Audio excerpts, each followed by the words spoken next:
Apakah agama Buddha terdapat manusia pertama?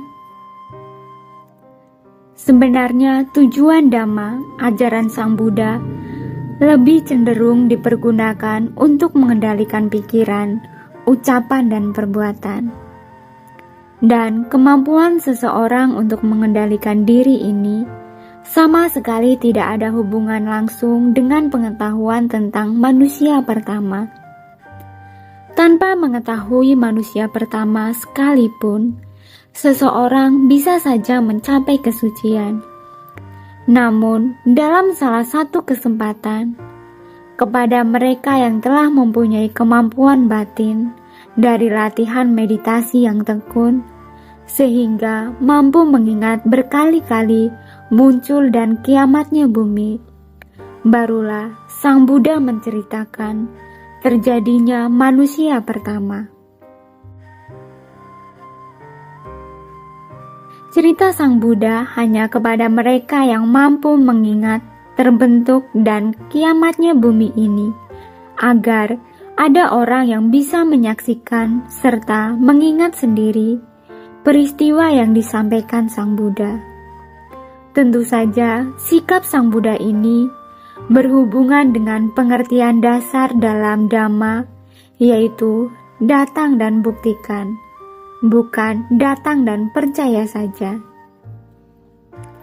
Dalam kisah yang disampaikan oleh Sang Buddha, manusia pertama bukan hanya satu atau dua orang saja, melainkan banyak. Mereka bukan hasil ciptaan. Mereka merupakan hasil sebuah proses panjang, bersamaan dengan proses terjadinya bumi serta planet-planetnya. Seperti diketahui bahwa dalam pengertian Dhamma, tata surya seperti yang dihuni manusia saat ini bukan hanya satu, melainkan lebih dari 1 miliar jumlahnya. Masing-masing tata surya ketika kiamat akan terbentuk lagi. Pada saat terjadinya bumi ini, datanglah makhluk-makhluk berupa cahaya dari tata surya yang lain. Mereka berproses bersamaan dengan proses pembentukan tata surya ini. Dalam proses tersebut, mereka tertarik mencicipi dan mengkonsumsi sari bumi, sari tumbuhan, dan lain sebagainya. Ketertarikan mereka menyebabkan tubuh cahaya menjadi redup, dan mulai terjadilah proses pembentukan tubuh, jenis kelamin, persilangan, serta keturunan. Dan sekali lagi, manusia pertama karena merupakan hasil proses seperti ini, jumlahnya tidak bisa ditentukan lagi. Sangat banyak. Mereka berproses dan berevolusi secara lambat sampai membentuk manusia sekarang. Hanya saja dalam Dhamma juga tidak membenarkan maupun menolak pandangan ilmu pengetahuan modern bahwa manusia berasal dari monyet. Sikap ini sehubungan dengan kepastian bahwa asal manusia dari monyet ataupun bukan, sama sekali tidak ada kaitan dengan keberhasilan seseorang untuk mencapai kesucian atau nibbana. Apakah karma seseorang bisa diketahui dan bagaimana ciri-cirinya? Dalam tradisi yang berkembang di masyarakat Buddhis, karma bisa saja dikenali dari wujud luar seseorang.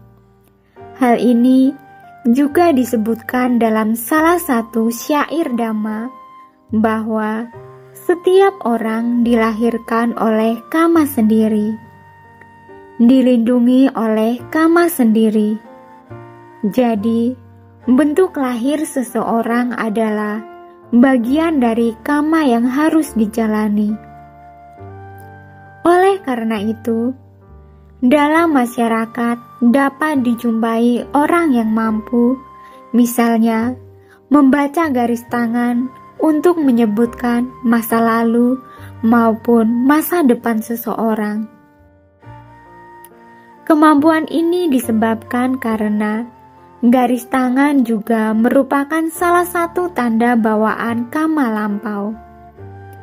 Tentu saja, metode membaca garis tangan yang merupakan salah satu upaya untuk mengetahui kama seseorang ini bukan berasal dari ajaran Sang Buddha, melainkan bagian dari tradisi suatu masyarakat. Sesungguhnya, masih banyak cara yang bisa dipergunakan untuk mengetahui kama seseorang. Namun, satu contoh ini kiranya sudah dapat mewakili jawaban atas pertanyaan ini. Jika kita berbuat baik berdasarkan pamrih, apakah itu juga akan ada karma baiknya? Dalam kenyataan, setiap orang yang belum mencapai kesucian atau terbebas dari ketamakan, kebencian, serta kegelapan batin, pasti ia akan melakukan sesuatu perbuatan dengan pamrih. Memiliki pamrih selama tidak dibarengi dengan kemelekatan, kiranya masih dapat dianggap wajar.